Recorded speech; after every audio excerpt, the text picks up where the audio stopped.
Hey guys, Dr. Berg here. In this video, we're going to talk about potassium in relationship to your cardiovascular system. This little video is based on a really cool article that I put down there to download.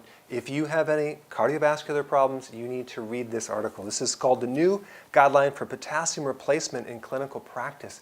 It's a group of cardiologists who formed the National Council on Potassium, and they show the importance of potassium for the cardiovascular system. So I want to just kind of cover some of the summaries in what potassium can do. First of all, if you have a potassium deficiency, the name of that disorder is called hypokalemia. And you can remember it by kale, K-A-L-E, right? Hypokalemia, that's low potassium.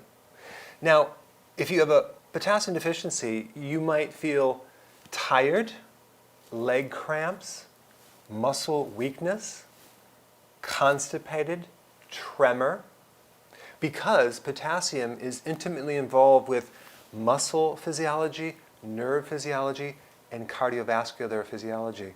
So you can also have atrial fibrillation, which is a rhythm problem of the heart, high blood pressure. In fact, in most cases of high blood pressure, there is a potassium deficiency. And what do they give you? A diuretic. What does diuretics do? Most of them deplete potassium. So it's like a never-ending cycle.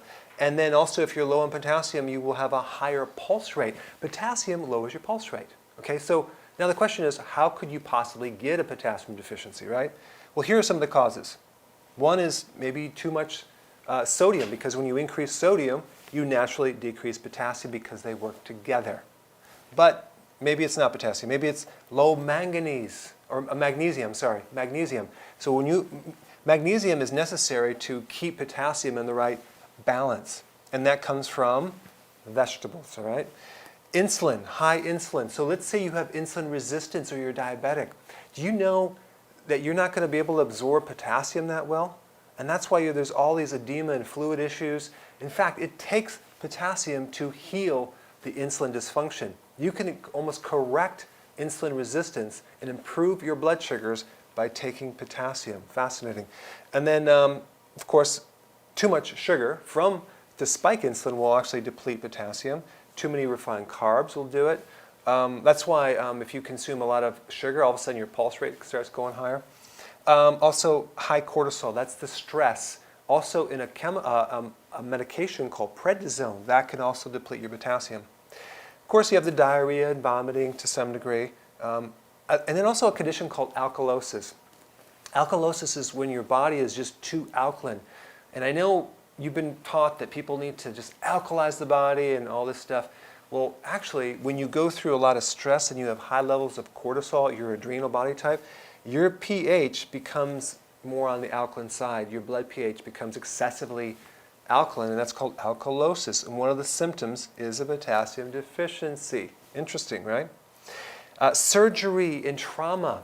When they do a major abdominal surgery, they're always watching for potassium, because if that potassium goes down when you're under surgery and you're already deficient in potassium, you can create some serious problems with the heart. So that's why they usually give you a potassium IV when you go through surgery. And then trauma.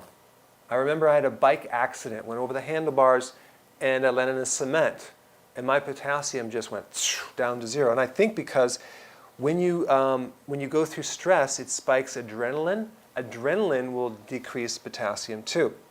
And then we have low hydrochloric acid. When you don't have enough acid in your stomach, you can't absorb potassium, and then you have potassium problems. So it takes potassium to keep the stomach acids correct, and also taking potassium will help you digest and create stomach acid. So in other words, low potassium can create low hydrochloric acid, but then adding acid back in can help you absorb potassium. Drinking too much water can deplete your potassium, because water is not necessarily filled with electrolytes. So you take too much water, you drink a gallon, and you deplete the last bit of potassium you have, and then you end up with all sorts of dehydration problems, right?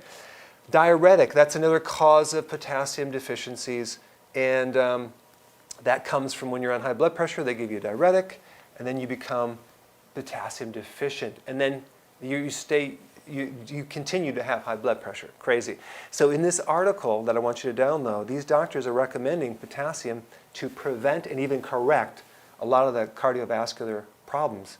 And potassium has the potential to keep your arteries elastic, decrease the risk of a stroke, and potassium can protect the kidney and even the heart. So this whole idea that if you have a kidney problem, you absolutely must stay away from potassium is not necessarily true unless it's a severe case. Now, how do you get potassium? Beet tops, okay?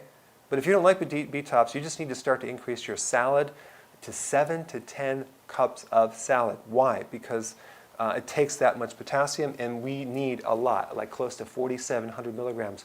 Potassium is also good for rheumatoid arthritis, inflammatory conditions. So you can see this mineral is vital. So for more information about nutrition and health and how to create a healthy body, check out my website at drberg.com. I'll see you there.